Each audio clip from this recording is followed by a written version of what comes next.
10ஆம் அதிகாரத்தை நாம் எடுத்துக்கொள்ளலாம். லூக்கா 10.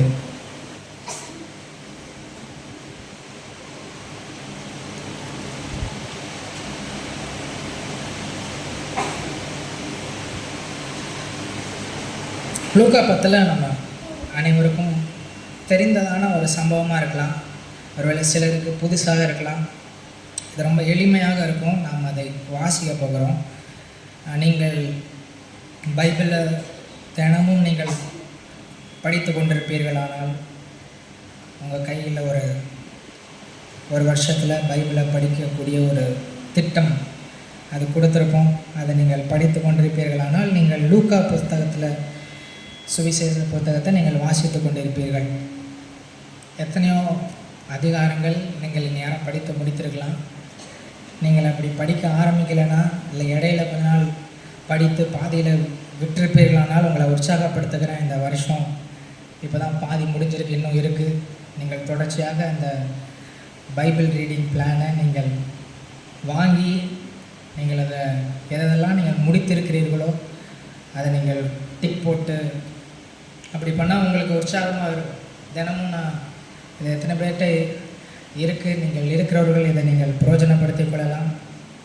அப்படி உங்களோட ஆண்டவர் தினமும் பேசுவார், பிரயோஜனமானவர்களை உங்களுக்கு போதித்து அவர் நடத்துவார். ஹல்லேலூயா. லூக்கா 10ஆம் அதிகாரம் 25.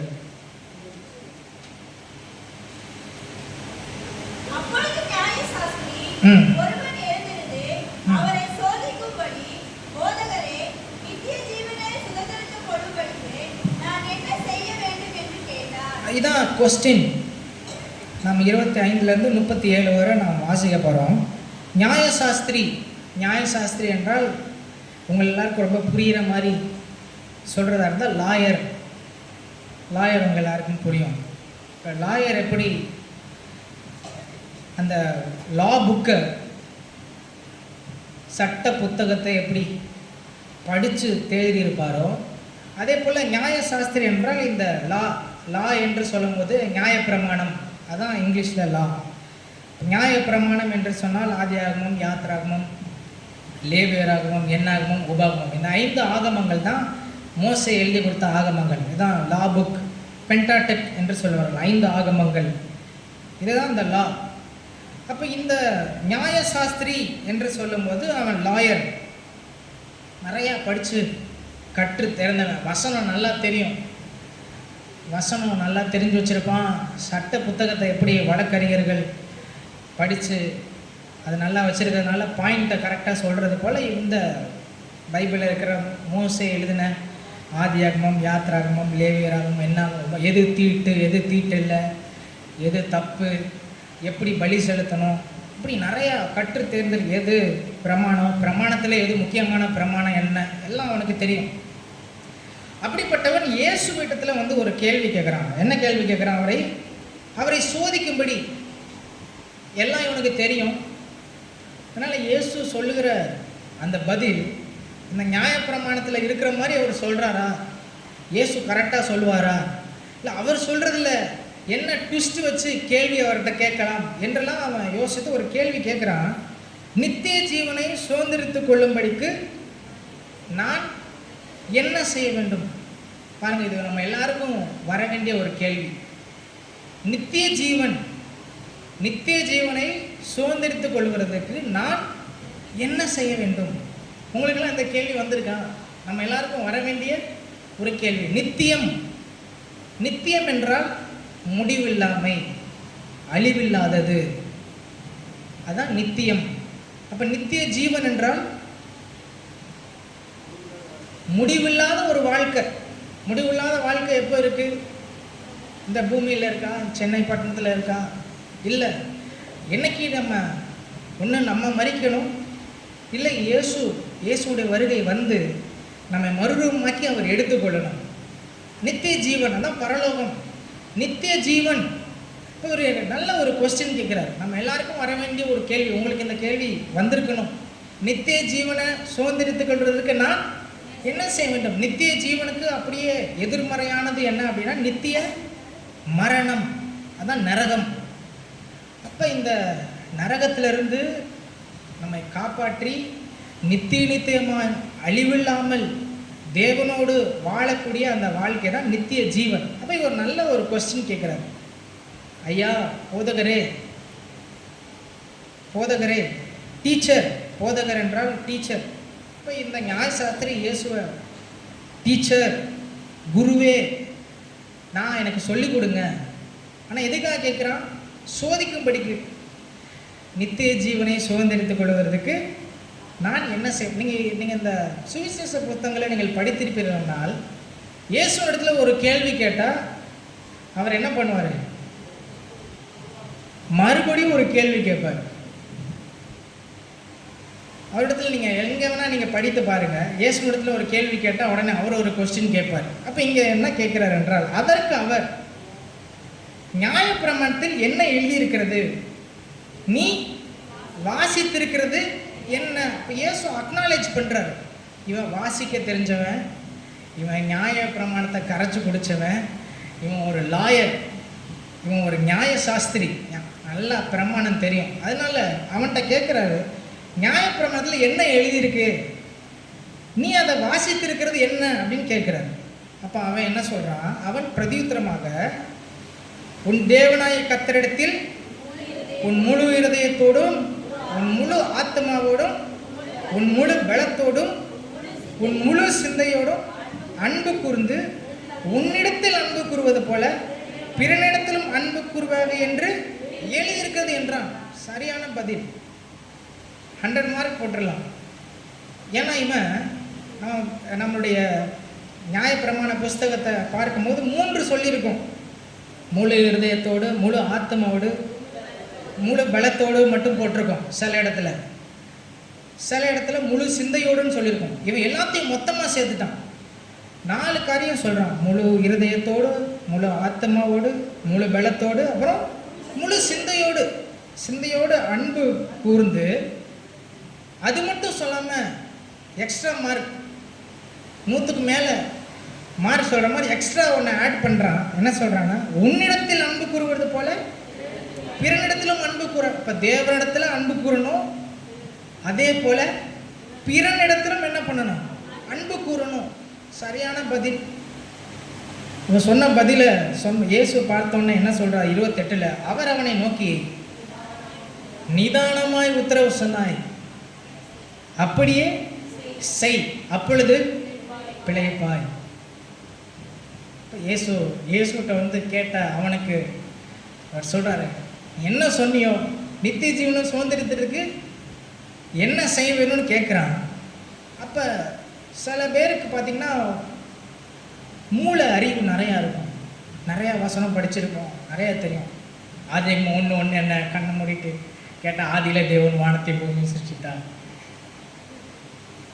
பைபிள் எத்தனை புத்தகம்? 66 புத்தகம். புதிய ஏற்பாடு எத்தனை? 27. அப்படி கண்ணை மூடிட்டு நம்ம நிறைய அறிவு தெரியும், வேத வசனங்கள்லாம் நல்லா தெரியும். எப்போ கேட்டாலும் சங்கீதம் 23 என்ன உடனே சொல்லுவோம், கர்த்தர் மேய்ப்பராக இருக்கிறார். இதெல்லாம் நிறைய வசனங்கள் நிறைய தெரியும். ஆனால் அந்த சூழ்நிலை அப்படின்னு வரும்போது அறிவுங்கிறது ஒரு தகவல், இன்ஃபர்மேஷனை ஸ்டோர் பண்ணி வச்சுருக்கிறது அறிவு.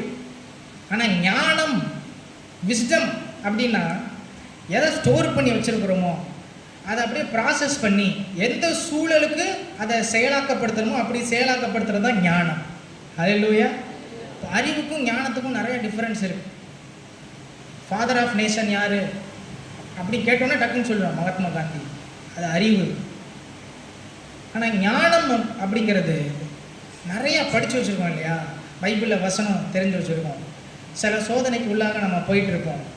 இப்போ அறிவுக்கு தெரியும், மனப்பாடம் பண்ணதுனால, நான் மரண இருளின் பள்ளத்தாக்கில் நடந்தாலும் பொல்லாப்புக்கு பயப்படேன், தேவரீர் என்னோட கூட இருக்கிறேன்னு அறிவுக்கு தெரியும்.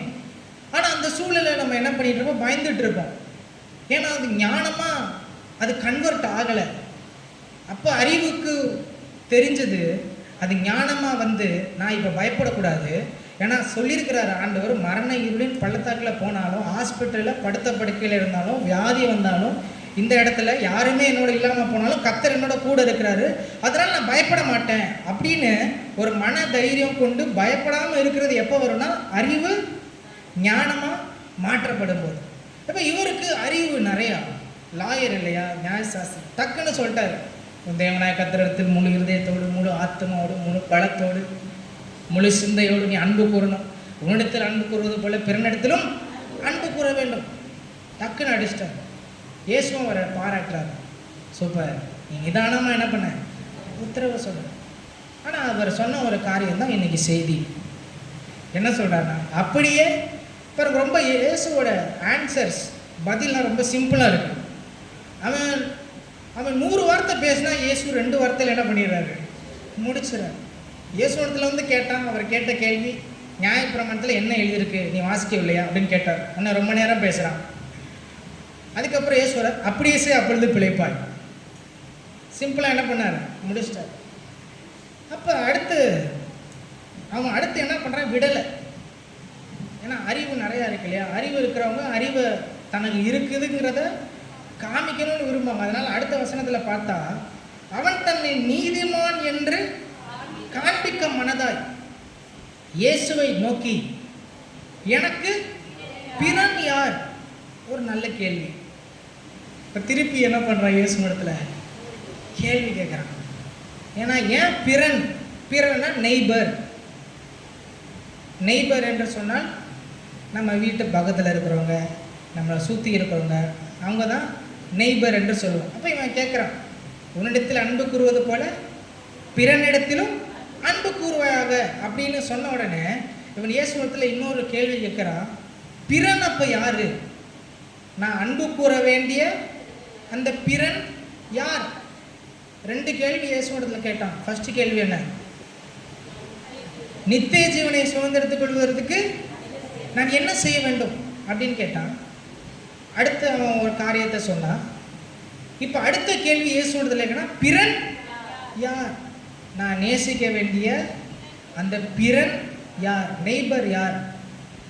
நண்பன் யார்? நான் யாரை நேசிக்கணும் என்று ஒரு கேள்வி கேட்குறான். அப்போ தான் இயேசு ஒரு கதையை சொல்லுகிறார். என்ன சொல்கிறாரு, கதை, ஸ்டோரி. இது நிஜமாலே நடந்தது இல்லை, அவர் ஒரு ஸ்டோரி சொல்லுகிறார். அப்போ நீங்கள் தூங்கிட்டு ஒரு வேளை இருந்தீங்கன்னா நீங்கள் இந்த ஸ்டோரியை கேட்கும்போது நீங்கள் என்ன பண்ணலாம், முழிச்சுக்கலாம். இது ஒரு கதை. என்ன கதை என்று பார்க்கும்போது, இயேசு பிரதியுத்தரமாக, ஒரு மனுஷன் எருசலேமிலிருந்து எரிகோவுக்கு போகையில் கள்ளர் கையில் அகப்பட்டான். அவர்கள் அவன் வஸ்திரங்களை உரிந்து கொண்டு அவனை காயப்படுத்தி குற்றுயிராக விட்டு போனார்கள். இந்த ஸ்டோரி எத்தனை பேருக்கு தெரியும்? இந்த ஸ்டோரிக்கு பேர் என்ன சொல்லுவோம்? நல்ல சமாரியன் நம்ம ஒரு ஸ்டோரி சொல்லுவோம். இந்த ஸ்டோரியோட கருத்து என்ன என்பதையும் நம்ம பொதுவாக இந்த நல்ல சமாரியனை குறித்து ஒன்று ஸ்டோர் பண்ணி வச்சுருக்கோம். நல்ல சமாரியன்னு சொன்னோடனே நமக்கு ஒரு ஞாபகம் வரும், நம்ம இப்படி இருக்கணும், நம்ம ஏழைகளுக்கு உதவி செய்யணும் அப்படின்னு நம்ம என்ன பண்ணுவோம், ஸ்டோர் பண்ணி வச்சுருக்கோம் மைண்டில். ஆனால் இந்த நல்ல சமாரியன் கதை மூலமாக இயேசு எதை சொல்லுவார்? கேள்வி என்ன, பிறன் யார்? கேள்வி என்ன, பிறன் யார்? அதுக்கு முன்னாடி இருந்த கேள்வி என்ன, நித்திய ஜீவனை சுதந்திரத்துக் கொள்வதற்கு என்ன செய்ய வேண்டும்? அப்போ இந்த கேள்விக்கு தான் இந்த கதை பதிலாக அமைய முடியும். நம்ம யோசிக்கிற மாதிரி ஏழைகளுக்கு கொடுக்கணும், எவனாவது ரோட்டில் விழுந்து கிடந்தா அவனை எடுத்துகிட்டு போய் ஹாஸ்பிட்டலில் கொடுக்கணும், அதுதான் இந்த கதை சொல்லுது, அது பண்ணணும். ஆனால் இந்த கதை அதை சொல்கிறதுக்காக இல்லை, 2 காரியத்தை சொல்லுது. பிறன் யார், இன்னொன்று நித்திய ஜீவனை சுதந்திரத்துக் கொள்வதற்கு நான் என்ன செய்ய வேண்டும். அப்போ அவர் சொல்கிறாரு, எருசலேம் அப்படிங்கிறது மலையில் இருக்குது. எருசலேம் மலை எப்படி நம்முடைய 3300 அடி, எருசலேமுக்கும் எரிகோவுக்கும் 3300 அடி. அப்போ மலையிலிருந்து ஒரு நபர் எருசலேமிலிருந்து எரிகோவுக்கு வரணும்னா அவன் அப்படியே 3300 அடியிலேருந்து என்ன பண்ணும், இறங்கி வரணும். அப்போ அந்த வழியில் மழையினால நிறையா காடுகள் அப்படி நிறைய மரங்கள் எல்லாம் இருக்கிறதுனால அந்த வழிகளில் யார் இருப்பா அப்படின்னா கள்ளர் இருப்பாங்க. யார்? கள்ளர். எருசலேம்லேருந்து ஒரு ஆள் வர்த்தகம் பண்ணி பொருட்களெல்லாம் வாங்கிட்டு அப்படி வந்தால் அவனை அடித்து அவனிடத்துலேருந்து பொருட்களை அபகரிக்கிறதுக்காக கள்ளர் வந்து மரத்தில் அப்படி ஒளிஞ்சு அவங்க வெயிட் பண்ணி கொண்டிருப்பாங்க போல. அப்போ இந்த கதையில் பார்க்கும்போது அவன் எருசலேமிலிருந்து எரியோவுக்கு போகையில் கள்ளர் கையில் அகப்பட்டான். அவர்கள் அவன் வஸ்திரங்களை உரிந்து கொண்டு அவனை காயப்படுத்தி அப்புறம் குற்றுயிராக விட்டு போனார்கள். அப்படின்னா அவனுடைய மரிக்கிறவரை அவனை அடித்திருக்கிறார்கள். அந்த கள்ளர்கள் மரிக்கிறவரை அவனை அடித்து காயப்படுத்தி குற்றுயிராக உயிர் போகிற அந்த மாதிரியான இடத்துல அவனை விட்டு அவனிடத்துல இருந்து எல்லாத்தையும் என்ன பண்ணிட்டாங்க? உரிந்து கொண்டுட்டார்கள். அப்போ என்ன நடக்குது என்று இயேசு சொல்கிறார் என்றால், அப்பொழுது தற்செயலாக ஒரு ஆசாரியன் அந்த வழியே வந்து அவனை கண்டு பக்கமாய் விலகி போனான். இப்போ ஆசாரியன் சொல்லும் போது ஏன் இந்த ஆசாரியன் விலகி போனான் அது நமக்கு தெரியாது. ஏன்னா இது கதை. இது உண்மையிலே நடந்த ஸ்டோரினா, ஒருவேளை உண்மையிலே நடந்த ஸ்டோரியாக இருந்தால், உண்மையிலே நடந்த ஒரு இன்சிடெண்ட்டாக இருந்தால் நம்ம யோசிச்சிருக்கலாம். ஒருவேளை ஆசாரியன் வந்து அவன் தேவாலயத்துக்கு போகிறானா இருக்கும், அதனால இவன் தீட்டு இவனை தொட்டதுனால அவன் தீட்டாயிருவான் போல, அதனால அவனை தொடாமல் என்ன பண்ணிட்டான்? விலகி போயிட்டான். இல்லை ஒருவேளை ஆசாரியன் யோசிச்சிருக்கலாம், இவன் ஏதோ ஒரு குற்றம் செஞ்சுருக்கிறான், அதனால தேவன் இவனை தண்டிச்சிட்டாரு, அதனால அந்த தண்டனை அவனிடத்துல நிறைவேறட்டும் அப்படின்னு சொல்லிட்டு விலகி போயிருக்கலாம். இப்படி நிறைய காரியம் இருக்கலாம். ஆனால் இது கதைனால ஆசாரியன் எதனால விலகி போனான்னு நமக்கு தெரியாது. ஆசாரியன் தானே விலகி போயிட்டான். தன்னுடைய வஸ்திரம் பாழாக போயிடும். ஏன்னா ஆசாரியன் உயர்ந்த வஸ்திரத்தை, வெண் வஸ்திரத்தை தரித்து தலையில் டர்பன் அப்படி வைத்து அவர்கள் தேவனை தொழுது கொள்ளணும். அவன் விலகி போயிட்டான். அப்போ ஆசாரியன் விலகி போன பிறகு அந்தபடியே ஒரு லேவியனும் அந்த இடத்துக்கு வந்து அவனை கண்டு பக்கமாய் விலகி போனான். இப்போ லேவியன் அப்படின்னு சொல்லும் போது லேவியன் யாருன்னா, இந்த எருசலேமுங்கிற தேவாலயத்தில் பணிவிடை ஊழியம் செய்கிறவர்கள் தான் லேவியர்கள். அப்போ மோசேவுடைய காலத்தில் ஆசிரிப்பு கூடாரம் அப்படின்னு இருந்தது. அப்படின்னா டென்ட்டுக்கு தமிழில் டென்ட்டு தானே, டென்ட்டுன்னு உங்களுக்கு நல்லா புரியும். கூடாரம். அப்போ கூடாரத்தில் நிறையா ஆங்கிள்ஸ்லாம் இருக்கும், துணி இருக்கும், இதெல்லாம் மடித்து அதெல்லாம் சேர்த்து வச்சு சுமந்து கொண்டு போகிற ஊழியத்தை லேவி குடும்பத்துக்கு ஆண்டவர் கொடுத்துருந்தார். அதில் லேவிக்கு நிறையா பிள்ளைங்க இருந்தாங்க, மெராரி, கோகாத் அப்படின்னு நிறையா பிள்ளைங்க இருந்தாங்க. ஒவ்வொரு பிள்ளைங்களுக்கும் ஆசிரியப்பு கூடாரத்தில் அப்படி வேலை கொடுத்துருந்தார். இப்போ சாலமோனுடைய ஆலயம் ஃபஸ்ட்டு மோசேவுடைய கூடாரம் இருந்தது, அப்புறம் தாவீதுடைய கூடாரம் இருந்தது. அப்புறம் தாவீது முடிந்த பிறகு சாலமோன் ஒரு ஆலயத்தை கட்டினார். இப்போ இந்த ஆலயத்துலையும் பார்த்திங்கன்னா நிறைய வேலை இருந்தது. பலிக்கு வரக்கூடிய மிருகங்களை கழுவணும், அப்படி இந்த நிறைய வேலைகள் இருந்தது. அந்த வேலைகளை செய்யக்கூடியது தான் லேவியன். ஆனால் ஆசாரியன் வந்து பரிசுத்த ஸ்தலத்துக்குள்ளே பிரவேசித்து ஜனங்களுக்காக பிராச்சித்தம் பண்ணுகிறவன். அவன் தான் தேவனுக்கும் நடுவுக்கும் உள்ளான ஒரு மத்தியஸ்தன் போல, தேவனிடத்துல ஜனங்களுக்காக வேண்டிக் கொள்ளுகிறவன் தான் ஆசாரியன். ஆனால் லேவியன் அப்படின்னு சொல்லும் போது அவன் ஆலயத்தில் பணிவிட செய்கிறவன். அப்போ அந்த லேவியன் வர்றான், அவனும் கண்டு பக்கமாய் விலகி போனான். 33 வாசிக்கிறோம். பின்பு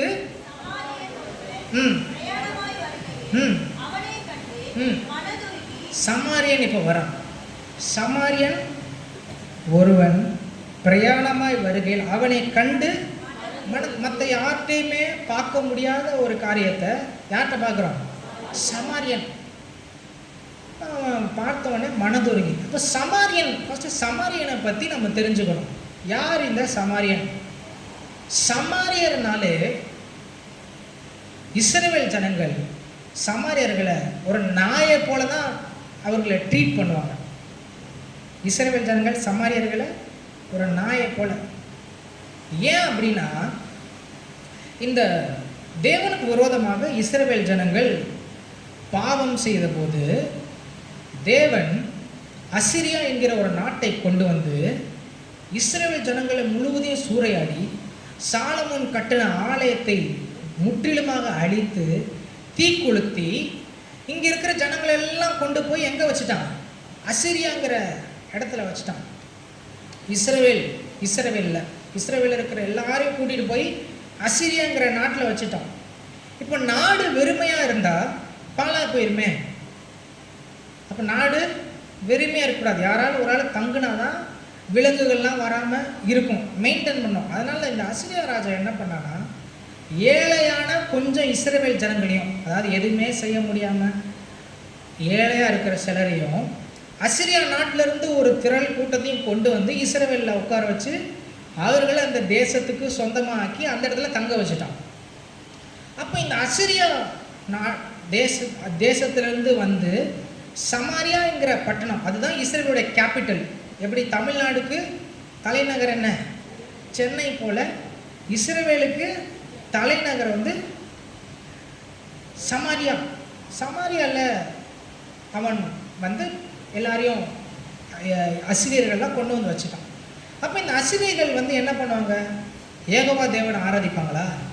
இல்லை, அவங்க ஊர்லேருந்து கொண்டு வந்த தேவனெல்லாம் அவங்க தொழுது ஆராதிச்சு கொண்டிருந்தாங்க.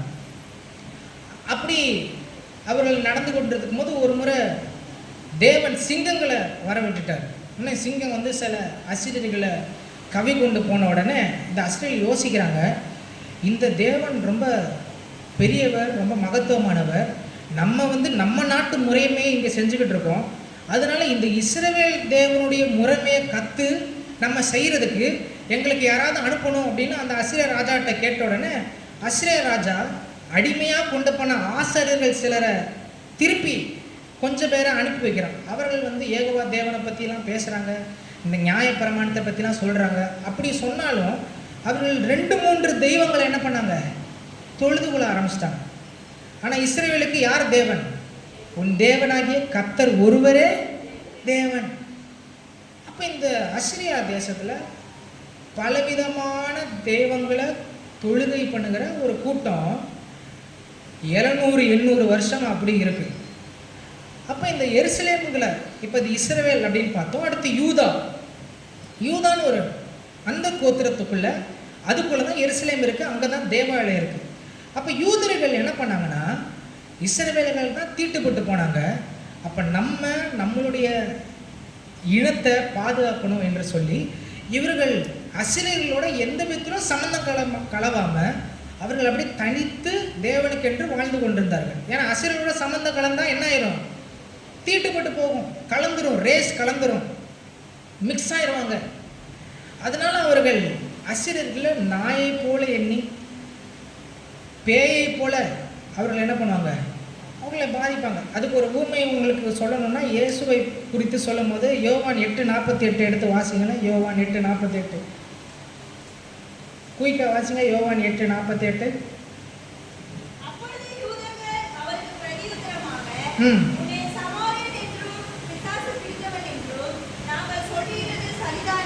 இயேசுவை பார்த்து சொல்றாங்க, இயேசுவை திட்டணும்.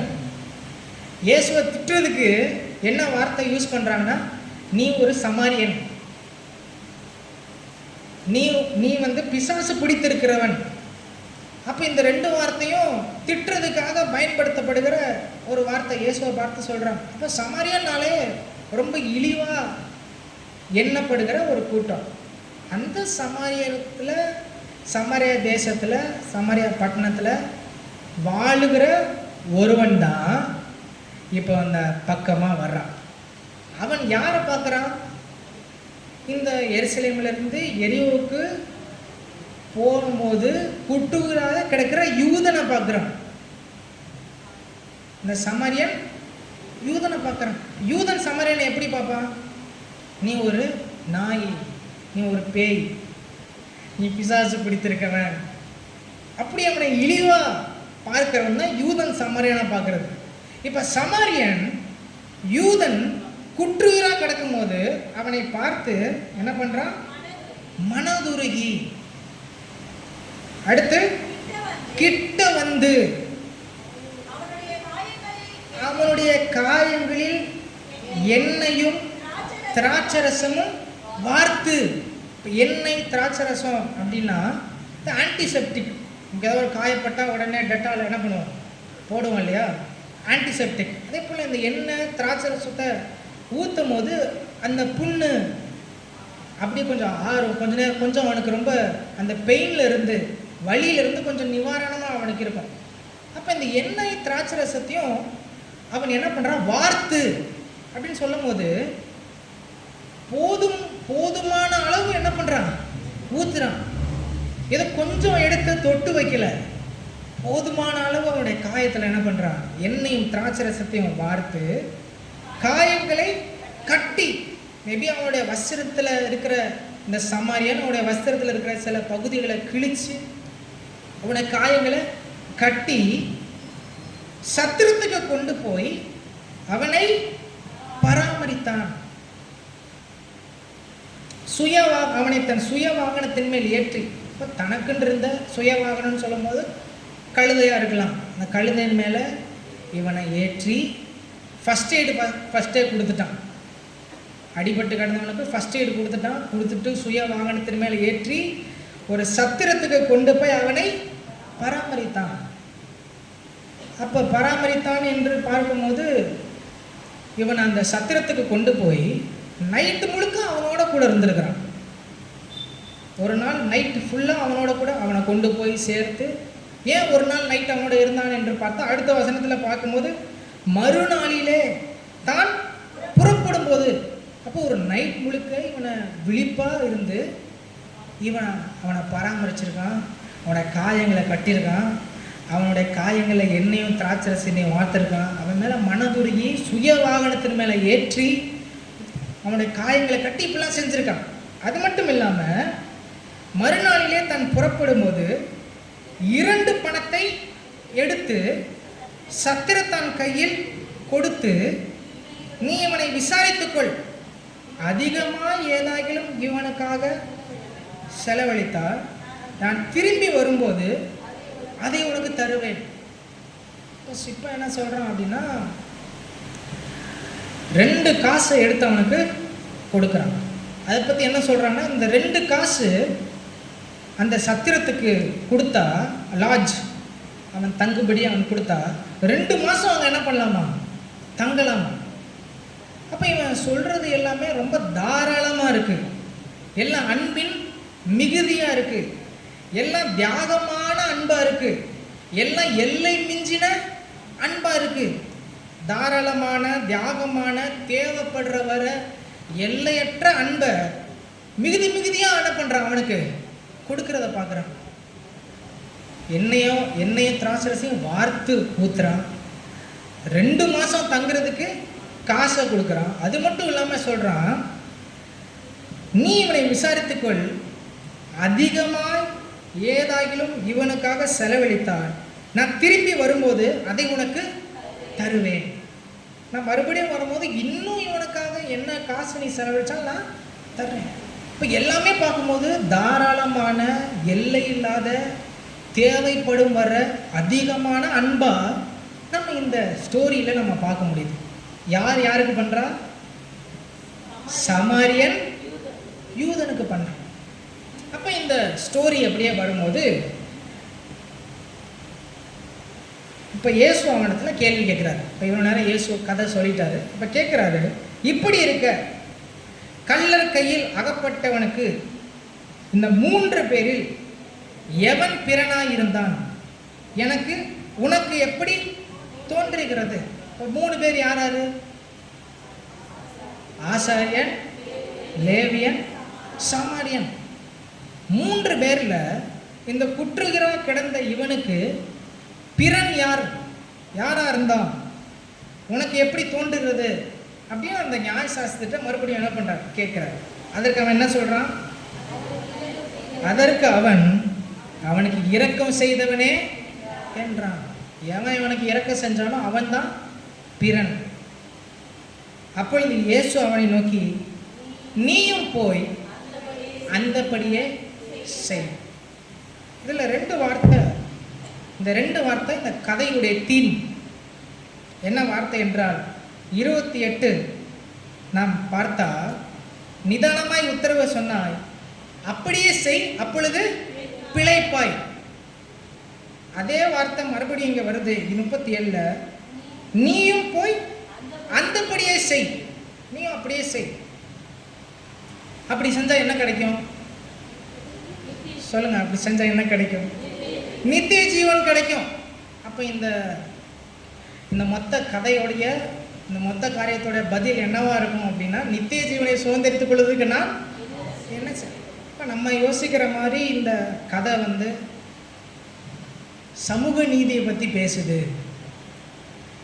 இது சமூக நீதி. நம்ம யாராவது அடிபட்டிருந்தா நம்ம அவங்களுக்கு போய் ஹெல்ப் பண்ணணும், அவங்களுக்கு ஏதாவது பணத்தை கொடுக்கணும், கவர்மெண்ட் ஹாஸ்பிட்டலில் போய் பணத்தை போய் வாரத்தில் ஒரு நாள் விசிட் பண்ணி கொடுத்துட்டு வரணும். ஏதாவது நம்மளும் இந்த மாதிரி ஒரு சத்திரத்தை ஆரம்பித்து அந்த மாதிரி ஆட்களை வைக்கணும். அதை பற்றி இங்கே பேசலை.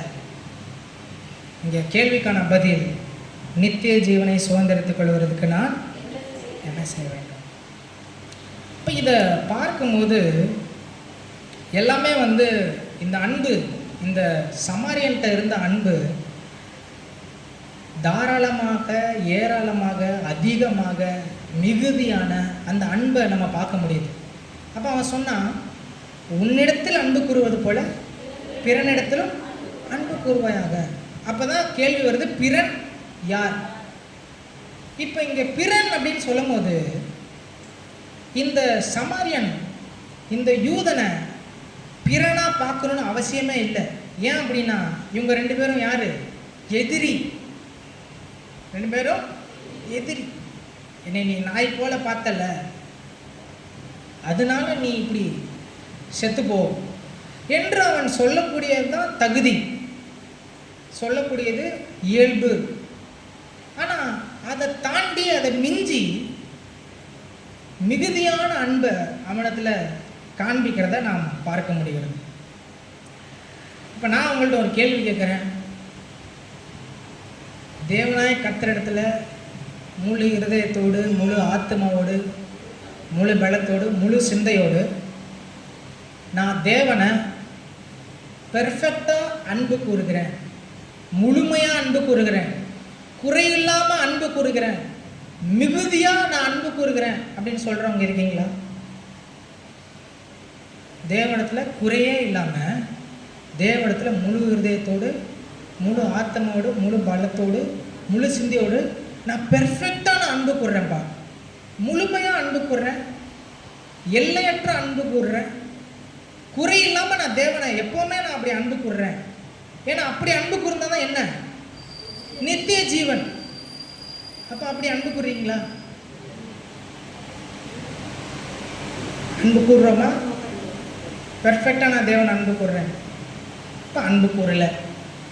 அடுத்த கேள்வி, உன்னிடத்தில் அன்பு கூறுவது போல பிறனிடத்திலும் அன்பு கூறுவேன். அப்போ அப்படி செஞ்சாதான் என்ன? அப்படி செஞ்சால் என்ன கிடைக்கும்? நித்திய ஜீவன். அப்படி செய்றீங்களா? இப்போ பிறன் அப்படின்னு நம்ம யோசிக்கும் போது நமக்கு யாராவது உதவி செஞ்சவங்கள நம்ம மறுபடியும் என்ன பண்ணுவோம்? உதவி செய்வோம், நேசிப்போம். இப்போ பிறன் யாருன்னு நம்ம செலக்ட் பண்ணுறதில்ல. நம்முடைய வாழ்க்கையில் யாரெல்லாம் வர்றாங்களோ, யாரெல்லாம் நம்முடைய வாழ்க்கையில் கடந்து போகிறாங்களோ எல்லாமே பிறன் தான். அப்போ எல்லாரையும் நம்ம அன்பு செலுத்தணும். அது எப்படிப்பட்ட அன்பு செலுத்தணும்னா, என்னை நான் நேசிக்கிறது போல அவனை நான் நேசிக்கணும். அப்போ இந்த சமாரியன் பார்க்கும்போது, இந்த சமாரியன் அவனையே அவ்வளோ அதிகமாக நேசிருப்பானா அப்படின்னு தெரில. ஏன்னா அவனுக்கு எண்ணெயெல்லாம் வார்த்து சத்திரத்தில் போய் சேர்த்துட்டான். அப்படியே கூட போயிருந்துருக்கலாம். ஆனால் 2 காசை கொடுத்து தங்க வச்சு, நான் மறுபடியும் நான் வருவேன், அப்போ இவனுக்கு என்னெல்லாம் செலவானதோ அதையும் நான் செஞ்சு தரேன், நான் கொடுக்குறேன் அப்படின்னு மிகுதியான அன்பை அவன் கொடுக்குறத நம்ம பார்க்க முடியுது.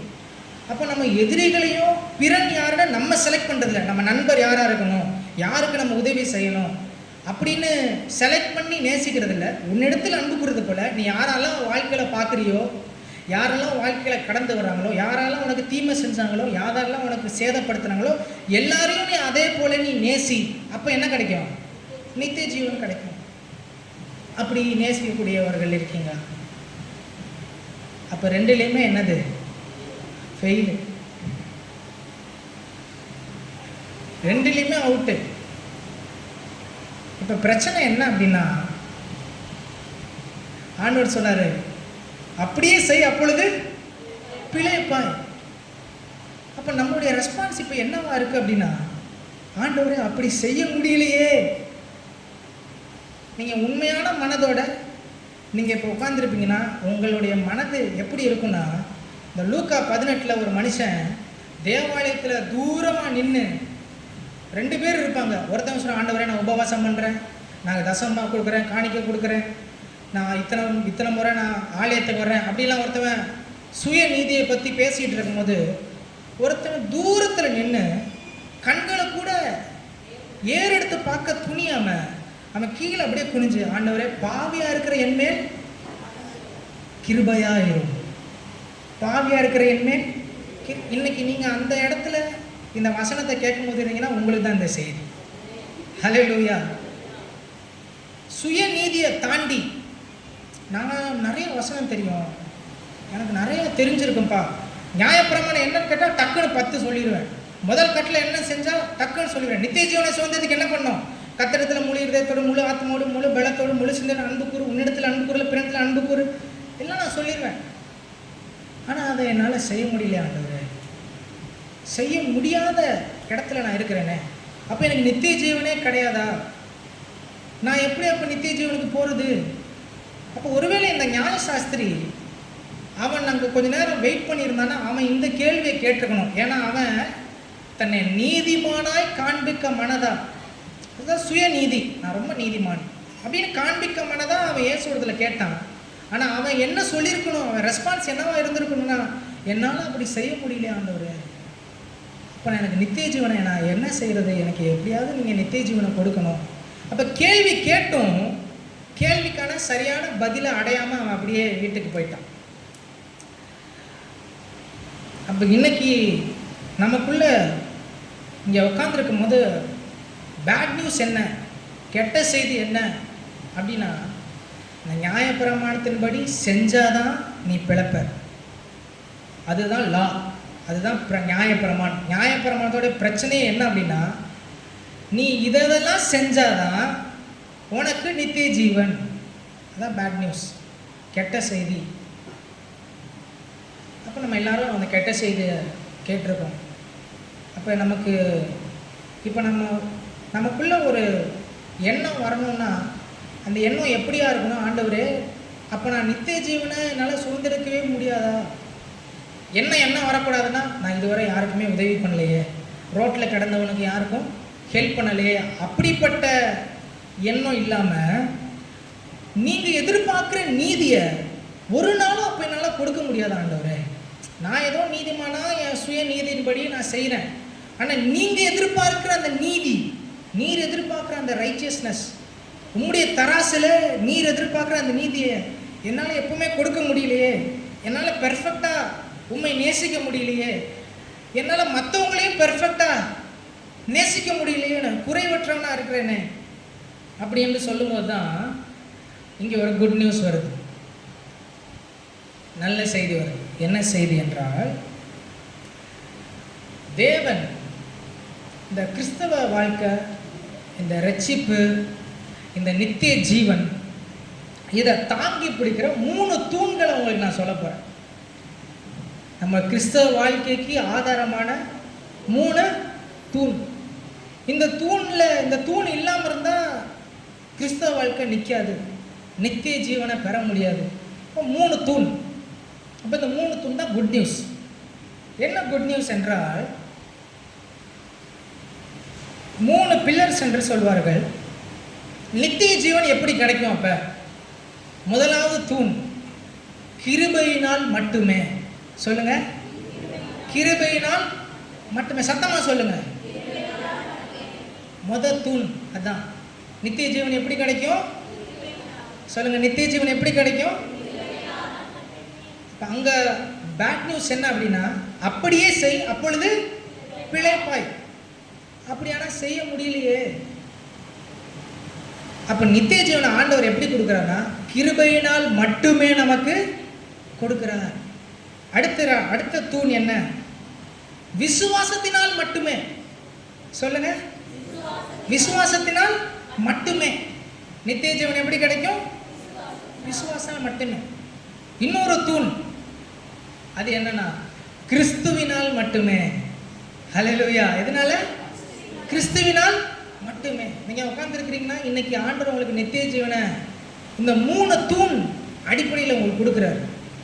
ஒன்று கிருபையினால் மட்டுமே, ரெண்டாவது விசுவாசத்தினால் மட்டுமே, மூன்றாவது கிறிஸ்துவினால் மட்டுமே. அப்ப நித்திய ஜீவனை நான் ஏதோ செஞ்சு பெற்றிருக்க முடியாது. ஏன்னா எதையும் செஞ்சு என்னால் அதை பெற முடியல. அது ரொம்ப காஸ்ட்லியா இருக்கு. என்னால் அந்த நீதியை அடைய முடியல. நான் எவ்வளோ முயற்சி பண்ணாலும் அந்த நீதி என்னை விட்டு தூரமாக போயிட்டே இருக்கு. என்னால் அடையவே முடியல. நித்திய ஜீவன் ஒரு காணல் நீராகவே இருக்கு. என்னால் பெறவே முடியல. நான் தேவனை பெர்ஃபெக்டாக நேசிக்கணும்னு பார்க்குறேன். ஒரு நாள் பெர்ஃபெக்டாக நேசிக்கிறேன். ஆனால் அந்த குறைபட்டுறேன். திருப்பி தேவனிடத்தில் பிறனிடத்தில் அன்பு கூற நான் முயற்சி பண்ணுறேன். என் எதிரியை அன்பு கூற நான் முயற்சி பண்ணுறேன். பிறனை அன்பு கூற முயற்சி பண்ணுறேன். ஒரு நாள் முடியுது, ஆனால் திருப்பி நான் குறைவற்றேன். என்னால் முடியலையே.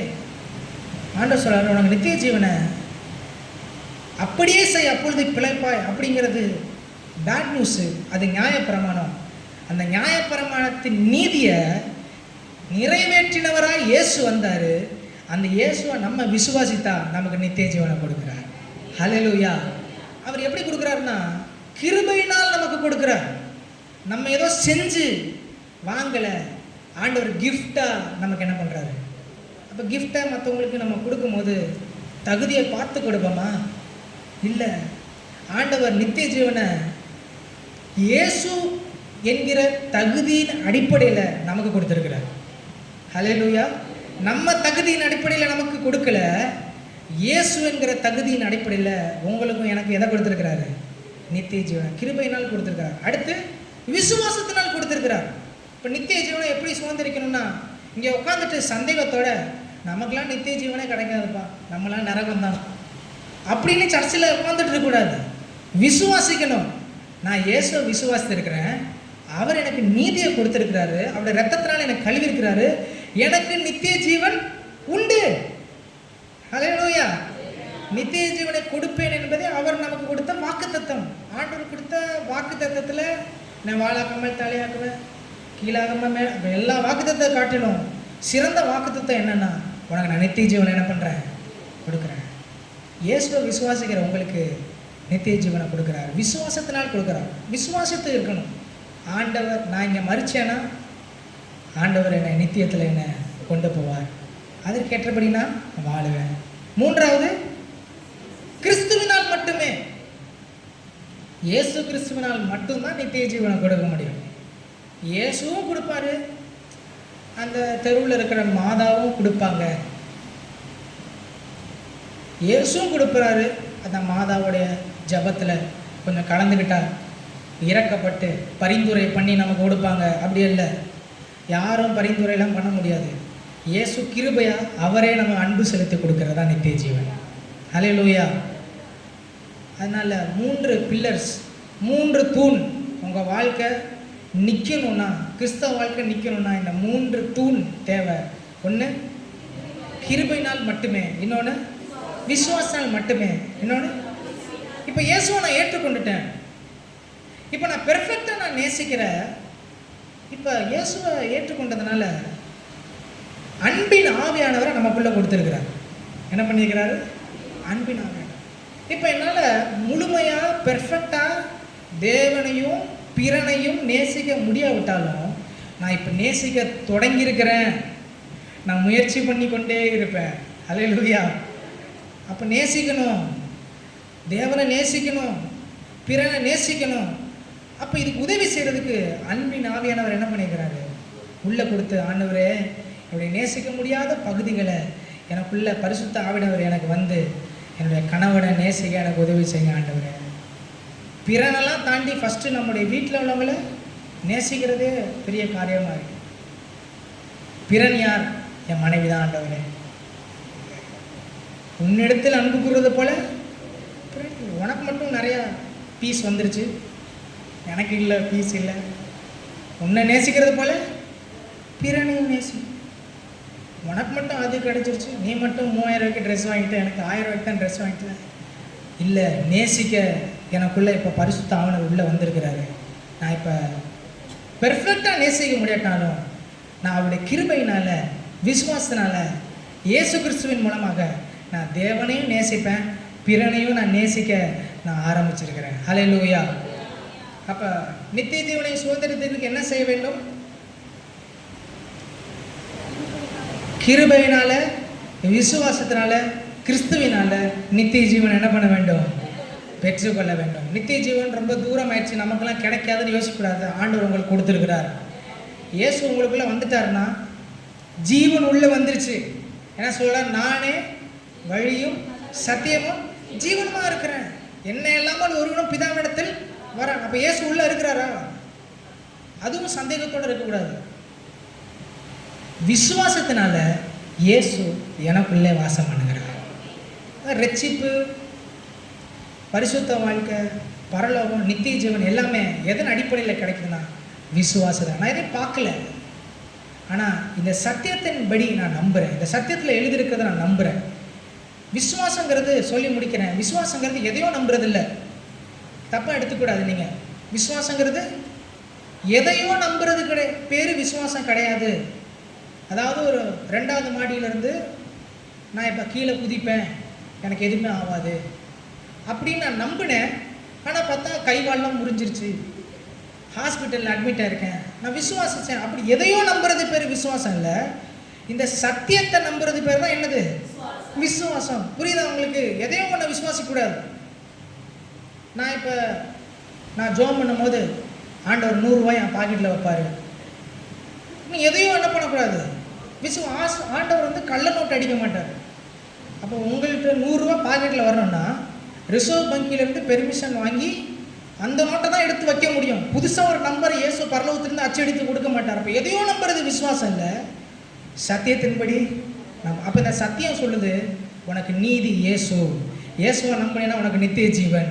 இப்போ இதை நான் முழுமையாக விசுவாசிக்கிறேன், ஆண்டவர் எனக்கு நித்திய ஜீவனை கொடுக்குறார். கண்களை மூடி நம்ம ஜோம் பண்ணலாமா? ஆண்டவர், இன்றைக்கி ஒருவேளை நீங்கள் ரட்சிக்கப்படாமல் இருந்தீங்கன்னா, நித்திய ஜீவனை கொடுத்து உங்களுக்கு சந்தேகம் இருந்ததுன்னா, இன்றைக்கி ஆண்டவரத்தில் கேளுங்க, ஆண்டவரை கிருபையினால் எனக்கு இந்த நித்திய ஜீவனை கொடுத்துருக்கேன், அதை நான் விசுவாசிக்கிறேன். ஆண்டவரை, என்ன செஞ்சாலும் பெற முடியாத அந்த நித்திய ஜீவனை, உண்மை முழுமையாக நேசிக்க முடியல, பிறனை முழுமையாக அன்பு கூற முடியல, இப்படி இருக்கிற என்னுடைய நிலையை பார்த்து இயேசுவை அனுப்பி, குமாரனை அனுப்பி, எனக்காக அவர் பலியிடப்பட்டு என்னுடைய ஆக்கினை அவர் எடுத்துக்கொண்டு எனக்கு நித்திய ஜீவனை கொடுத்திருக்கிறார்.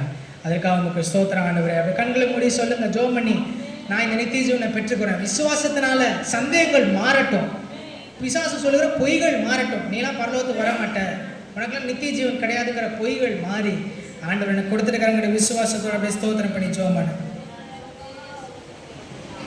எல்லாரும் ஜோம் பண்ணுவோமா? ஒப்பு கொடுப்போமா? கர்த்தர் ஸ்தோத்திரம். நித்திய ஜீவன் ஐயோ செய்ய முடியலையே, எனக்கு நியாயப்பிரமாணத்தை கைக்குள்ள முடியலையே, கர்த்தர் ஸ்தோத்திரம். அப்படி இல்லாதபடிக்கு ஆண்டவர் புதிதான மார்க்கத்தை தந்திருக்கிறார். விசுவாசம், கிருபை, இயேசு, இதில் நம்ம உறுதியாக இருந்தோமானால் நிச்சயமாக நமக்கு பரலோக ராஜ்யம் உண்டு, நித்திய ஜீவன் உண்டு. எல்லாரும் கையில் தியானம் மயப்படுத்தும். நன்றி அப்பா, நன்றி. நாங்கள் சோர்ந்து போய் விடாதபடி ஆண்டவரே எங்களுக்கு முழுதத்தோடும் முழாத்தப்படும் முழு அன்போடும் ஆண்டவரே அன்பு கூற முடியவில்லையே, செய்ய முடியவில்லையே என்று கவலைப்பட்டு கொண்டோமானால் எங்களால் முடியும். நீர் எங்களோடு கூட இருக்கிறீர், இயேசு எங்களோடு கூட இருக்கிறீர். உடைய கிருபை எங்களுக்கு பெரிதாக இருக்கிறதப்பா. எங்களுக்கு கொடுத்த பெரிதான விசுவாசத்துக்கான சோத்திரம் ஆண்டவரே. இந்த தைரியத்தை கொடுத்துருக்க எல்லாரும் கையில் வந்து சோத்திரம் பண்ணுவோம். அப்பா, நன்றியோடு உம்மை துதிக்கிறோம், நன்றியோடு துதிக்கிறோம். நல்லவரே மக்கு சோத்திரம் சோத்திரம் சோத்திரம் சோத்திரம் சோத்திரம். எஸ்அப்பா மினோடு துதிக்கிறோம். நல்லவரே மக்கு நன்றி, நல்லவரே மக்கு நன்றி. சொல்லுங்க வாய் திறந்து, இயேசுவே மக்கு சோத்திரம், மக்கு சோத்திரம், மக்கு நன்றி. நித்திய ஜீவனுக்கு தருடு வாக்கு பண்ணியிருக்கிறீர். நாம் கிருபையினால பெற்றுக்கொள்கிறோம், விசுவாசத்தினால பெற்றுக்கொள்கிறோம். நீர் எங்களோடு கூட இருக்கிறீர். நானே வழியும் சத்தியம் ஜீவனுமா இருக்குன்னு சொன்னவரே நன்றி. என்ன இல்லாமல் ஒரு பிதாவுக்கு வராண்டு சொன்னவரே நன்றி. நீர் எங்கள் நித்திய ஜீவன் வைத்திருக்கிறேன். நான் வந்து உங்களுடைய நீ செத்துக்கிறேன் சொன்னீரே. இந்த வாக்கு தத்துவத்துக்காண்டி நன்றியோடு உண்மை துதிக்கிறோம். நன்றி. இந்த மாலை கூட கர்த்தர் நம்மோடு பேசின எல்லா வார்த்தைகளுக்கான சோதரம் பண்ணுவோம். சோத்ரம் சோத்ரம் சோத்ரம் சோத்ரம் சோத்ரம். நன்றி. உட்கார்வோம், பாட்டு படிப்போம்.